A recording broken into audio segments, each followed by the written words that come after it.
Hi, I'm Dave. I'm doing a series of videos on my career in doing federal natural resource law enforcement. So I did, the last video was on my first year stationed in Long Beach. So my last 5 years I was stationed in the Long Beach field office. It was a regional office, it became a field office. And so the last video I told you how things started out when I went down there, when I transferred down there. So by at the end of the first year, which was 2011, um, I'm really just getting my feet on the ground as to what's going on in the greater Los Angeles area. And so I'm just picking up where I left off. So one of the next things that I did as a special agent down there was I participated in a task force. It was part of Operation Wild Web. And U.S. Fish and Wildlife Service ran it, and I took part in it. There were several agencies. There was the state, California Department of Fish and Wildlife. There was a postal inspector for the U.S. Postal Service, and I believe an ICE agent participated. So I was the NOAA representative because I was there in the LA area. That's where it took place at. Another agent from NOAA came down briefly, assisted for a few days. But there wasn't a lot of NOAA related stuff. This we were Operation Wild Web is about internet sales of um, fish and wildlife products, and Fish and Wildlife had a lot more stuff. They're dealing with migratory birds that are being sold, mounted birds. The state was dealing with mounted. Um, you couldn't sell deer heads and things like that in the state of California. U.S. Fish and Wildlife had jaguar skins, people trying to sell them, and so even though I wasn't able to find a lot of stuff that related to what NOAA was doing, I definitely assisted. And what was to me exciting and fun is I did a lot of the cuffing. So the first thing we'd do is to be an undercover buy, and undercover agents or officers would do the buy. They tip us off, that the buy was over with, and then I had an unmarked vehicle, so I'd pop out and have my vest on that says federal agent. I'd be like, federal agent, put your hands behind your back, do it now, cuff them, because in NOAA National Marine Fisheries Service, the fact is very few agents or officers make arrest or cuff people. It's just a rarity. And in Operation Wild Web, I got to cuff 6 or 7 people, which was probably more than what most agents do in their entire career with NOAA. It's just the way our agency was. It just wasn't an overly aggressive agency. But, it was exciting, fast paced. There could be 3 or 4 buys per day throughout the greater Los Angeles area. And so you're just running from one end of the city to the next. The buy would take place in homes or parking lots. I'd pull right up. I had tinted windows, so I'd be sitting there and turn the engine off. They do the buy. You know, they send a signal. I jump out. Like I said, federal agent, put your hands behind your back. I'd cuff them. Then they would, explain to them that they're getting cited for, selling a jaguar skin or being in possession of migratory birds that they're selling, through Craigslist. And like I said, it was fast paced action. As soon as you're done that one, okay, then you go to the next one, and that may be 60, 70 miles the other direction. And you're going through all over LA doing this. And it was fun and exciting, and I really enjoyed doing it. Other things I did was I had gotten a pass at LAX, Los Angeles International Airport, so I could go to the tarmac. I could go throughout the airport in order to do investigations and enforcement. And it was fascinating seeing the behind the scenes of what goes on at the airport. I did a lot of work with U.S. Fish and Wildlife Service wildlife inspectors. So I'd go out there for a day inspecting cargo coming off the planes just to see if there was anything that might be related to NOAA. Um, I learned some. I learned a lot doing that, including when it comes to tropical fish. You have to be very careful pulling those plastic bags out where the fish are inside them in these crates, because if it's a lionfish, the spines can poke through the bag, and you don't want to be poisoned by a lionfish. I guess it hurts pretty bad. Um, I had one incident where I was working with CBP, that's Customs and Border Protection. So this lady comes off a plane that was like from Taiwan to the United States, and CBP finds out that she's got an entire huge suitcase packed with sea cucumbers, the dried ones. Like I discussed in the previous video I did, they're like bricks. And so she has a whole bag, and she didn't declare it. So you have to declare when you're coming in from an international flight what you have. Do you have any food products? Do you have any fish and wildlife products? Do you have any plants? And there's different agencies. You have Department of Agriculture has enforcement inspectors with APHIS, I believe. So they're looking for any type of plants that might be coming into the country that could be dangerous. But this lady had a bag of sea cucumbers, so I sat down with her, and it was a Chinese interpreter, and I said, "So tell me about this. You know, this is a lot of sea cucumbers." And she had said, "Well, it was just for a family get together." I said, "This is more than what's needed for a family." "Well, I have a big family." And I said, "Why didn't you declare it then? You know, you didn't declare it. Is this not food? You know, no, not food." You know, she goes, "It's fish." I said, "It's not fish." And you didn't you had a chance to declare it as fish or a fisheries product. So you didn't do anything. Why? And I said, "Well, here's the deal. You can abandon it to the government. That means you're giving it to us. We'll take it.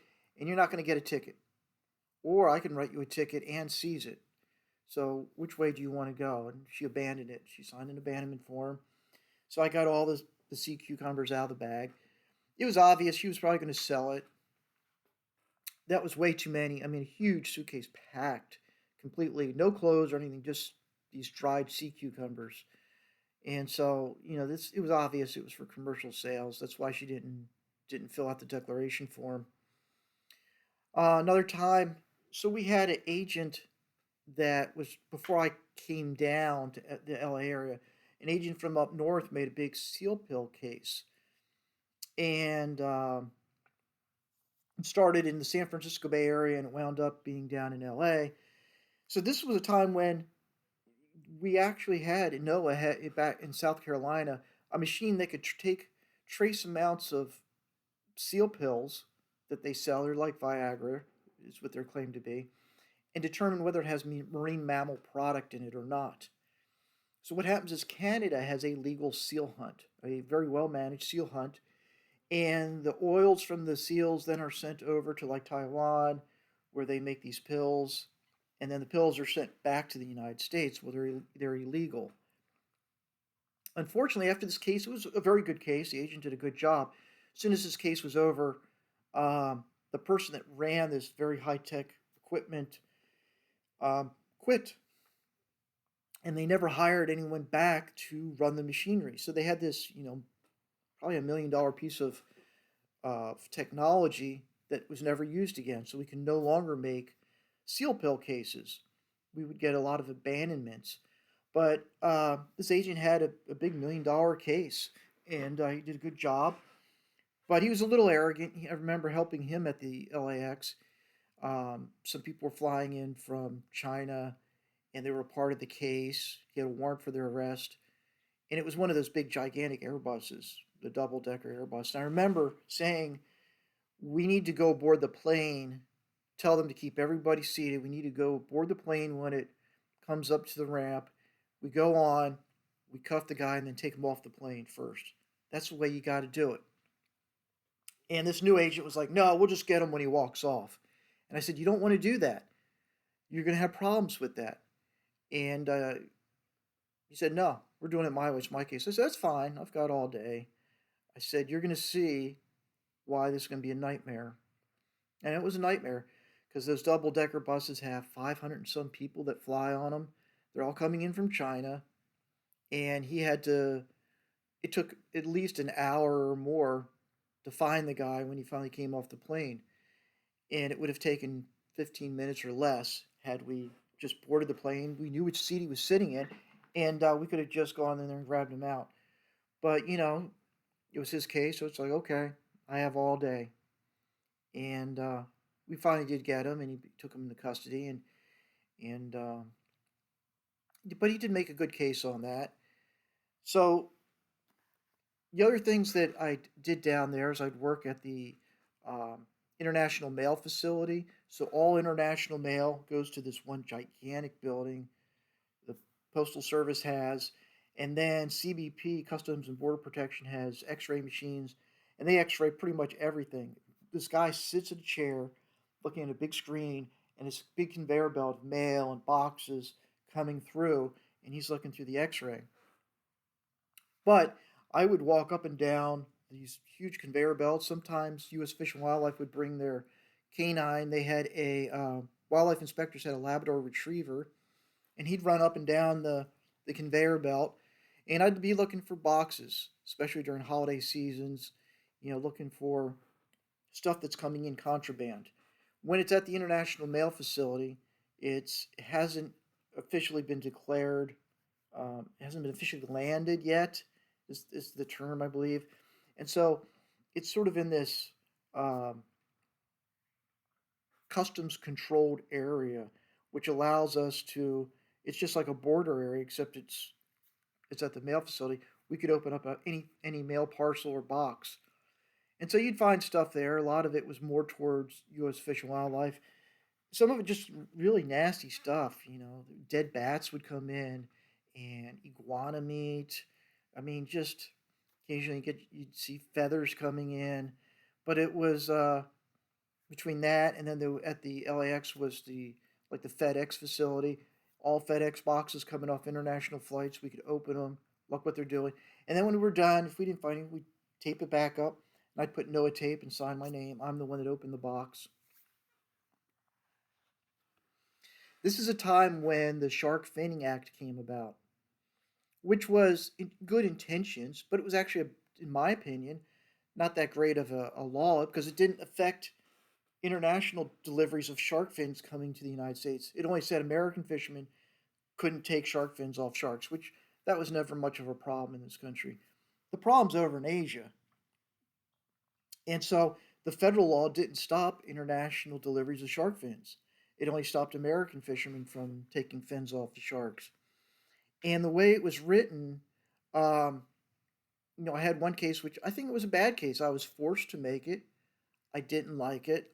Um, was a gill netter out of San Diego, swordfish fisherman. He's got a NOAA observer on board watching what he's doing. He has lays out, like over a mile of gill net, a thresher shark on 2 different days, one thresher shark each day gets caught in the net. Now threshers, when they get stuck in the gill nets, they spin and they wind up the net. And so the only way to get a thresher shark out of the net is you cut the fins off and pull the body out. And then he kept the body and he just dumped the fins overboard. Told the observer, "Look, I'm dumping it." He goes, "I don't want to get in trouble, but it's a $50,000 net. I don't want to ruin my net." Well, the Coast Guard boards him and they see the sharks with the fins missing, so they take pictures and they send it to my office. And I'm told, "You're going to make a shark finning case. We haven't made any yet, so you need to go make a case." And I'm like, after interviewing the guy, hearing what he did, it wasn't for profit. And the mere fact of him catching sharks wasn't illegal. You can catch a shark, you just can't take the fins off while at sea. And I understand why he would do it because this was about saving a $50,000 net. And the worst fine he's going to get is only going to be like $2,000. But I did the case, I wrote it up. I told my supervisor, I told general counsel, the civil attorneys, this is not a good case. This guy deserves maybe a warning, so don't do it again. But it's like the intent was to stop people from cutting fins off for shark fin soup. He threw the fins overboard and kept the bodies. He had pictures. He admitted everything. The observer confirms what he did. I don't see it as, from a natural resource standpoint, I don't see it as a crime. But they said, oh, by the law, though, you can't cut the fins out. So it was a $2,000 civil penalty for that. I think it was a BS case. It should have been a warning, you know. Now, there was another shark fin case that I was involved with, and that one was a good one. I felt good about that. This was an American boat that had been out in Asia. I think it was a tuna boat. They had caught sharks, cut the fins off, and I found like a duffel a bag, a decent sized bag with like 15 fins in it, no shark bodies, and I had no problem busting them. And the Coast Guard alerted us on that when the boat came into San Pedro, so me and Coast Guard went aboard it. And during the search, the shark fins were found. So I forgot what the fine was for that. It was probably about the same. These are not huge fines, but that one was a good one, and I had no problem with that. They knew better. The different type of gear, they deliberately targeted those sharks and cut the fins off, and I think they were going to probably sell them illegally somewhere in LA. This is about the time when state of California says shark fins are no longer allowed to be sold at restaurants or anywhere else in the state of California. So California had a state law, but the rest of the United States, you could still import shark fins. Like Florida didn't have that kind of law at the time. And it was just like this a lot of federal fish and wildlife laws, it's like they don't ask for law enforcement's input when they make these laws. And as such, these are attorneys and biologists making laws that it just makes no sense. If you really want to stop shark finning and fins from getting into the United States, make it so it's illegal to import. So we can just seize them, throw them away, and charge the people. And the Shark Finning Act, the federal one, did not do that. It was specifically aimed at American fishermen. I told you that the one agent made a seal pill case.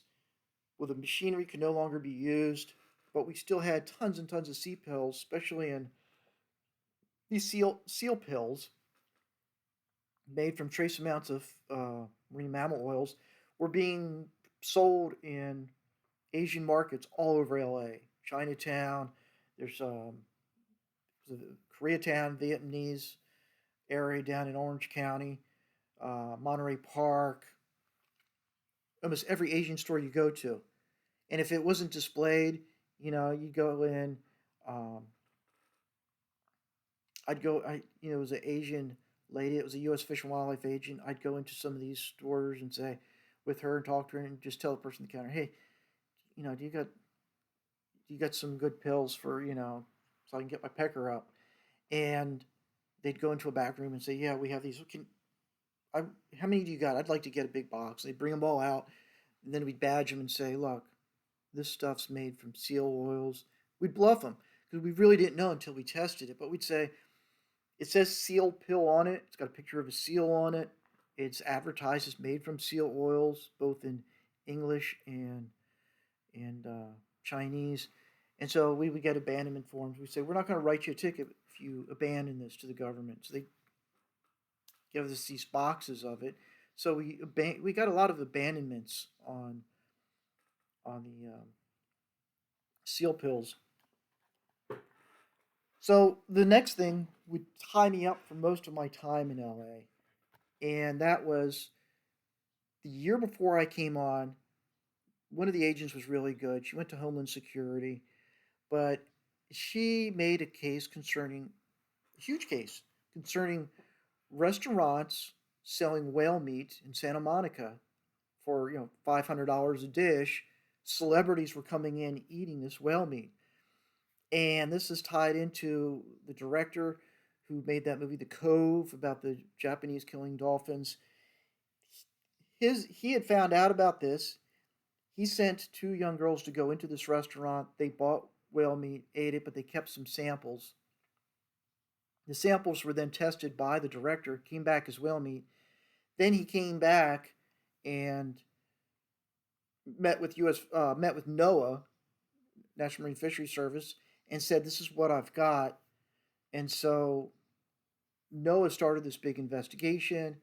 Um, it turns out we knew at least one restaurant, but there were many others that they suspected that there was an importer bringing them in from Japan, the whale meat from the commercial whaling in Japan, and selling it to restaurants throughout LA.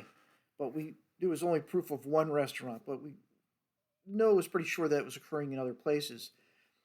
They're doing this investigation to find out how many different places they can do it when this director wins the Academy Award for the Cove, for the documentary on the dolphin killing in Japan. He's on stage and says, "Hey, guess what? We're helping the feds with a big case concerning whale meat being sold to restaurants here in LA." So the agent is now panicking. Oh my God, all these restaurants are going to be throwing their stuff away.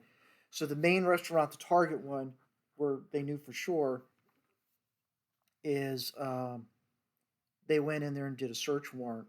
I believe that night, got an emergency search warrant, and found whale meat there and invoices, and and then one of the chefs, they wired him up and had him talk to other chefs about what's going on and not wanting to get in trouble, and they're saying, yeah, we shouldn't have done that. So this is a really good case, a very complex case. The fun stuff had already been done, the undercover buys and the search warrants and arrest warrants and wires and confidential informants, all that really cool stuff. But then that agent quits the agency, and the case sat for over a year. Nothing happened. So when I came on after like 6 or 7 months in 2011, um, I get on the 6E list for the grand jury, and the case is given to me. It's like, finish it. And you know, the next 4.5 years, this was not a fun case for me. This was not exciting because I did all the boring stuff that comes with complex investigations. I mean, 4 years of doing proffer sessions with multiple witnesses and chefs, and had to have Japanese interpreters, and going before the grand jury. And you first have to sit down with the U.S. Attorney for office for months, practicing. First of all, reading all the facts, the way airway bills, invoices, telephone records. You get all this information, and the search warrant, and and then you have to sit before a grand jury and say, this is what all happened, and they ask questions, and it takes months to prepare for this. And then once you tell the grand jury, it might take several days. They then do a true bill and do an indictment, and now you're preparing for trial, and you have to make multiple copies of this gigantic case report because it goes to the defense. There's multiple defense attorneys you're dealing with because there's different chefs that were involved in this. Um, but we would eventually, before I retired, this case was prosecuted. I believe the restaurant was charged $27,000 for marine mammal violations. It also turned out the whale meat that was found there was also sei whale, so it's an endangered species. Um, but it was marine mammal violations. The chefs, like several of the chefs, were charged. The one chef, I believe, that did a lot of the ratting out the other ones, and his fine wasn't quite as much. And the importer, I don't think he was fined. He was, you know, that was part of a plea agreement that he helped with all the paperwork showing what happened. He may have gotten a smaller fine. It's been a while now, but I do know the restaurant, um, there in Santa Monica at the airport. It was a $27,000 fine. It was a good case. It could have been gigantic if that director had not opened his mouth, but he wanted publicity. And you're on the stage at the Academy Awards. You say that just makes people want to come and see your movies even more. The whale meat case was interesting. It's fascinating. I wish I had been there from the beginning. I always tell people I hated dealing with that case because they brought me in after everything. Like I said, all the cool, fun, exciting stuff had already been done. And my end is just endless, 4.5 years of endless case reports and interviews, and day after day after day of going through airway bills and making copies. And I mean, literally 3 to 4 days a week, I was at the U.S. Attorney's office, sometimes for 8 hours a day. And it was just like, this is getting old. I just don't like this. And the assistant U.S. attorney that worked it, he did an excellent job. He can be a challenge to work with, but he's an excellent assistant U.S. attorney, and it's you know it's it is what it is. It was hard for me to keep my interest in this, and the worst thing is when upper level management. I won't mention their name. I should though. And they said, well, just so you know, you can't use this case for your to put in for GS-13 if it ever comes up again. And it's like, why? I'm doing some very complex. Well, you weren't in the beginning of the case, and so my motivation to do this was it was kind of I didn't have a lot of motivation. It was like I was getting a paycheck, and so I went through the motions. And I did the most professional job I could, and you know I got it through the finish line. I got it completed, and but the agent that started it, she did an amazing job, and I just wish I had been a part of the early part of it because that's like I said, that's where it was fun and exciting. My end was just monotonous. So this is almost half hour. I'm going to stop here. I have a lot more to discuss about what was going on in Los Angeles. We've got some other cases to discuss. And thank you for taking the time to listen to me. And please hit like and subscribe to my channel and leave comments if you have any questions about this kind of work. I'll be glad to talk to you.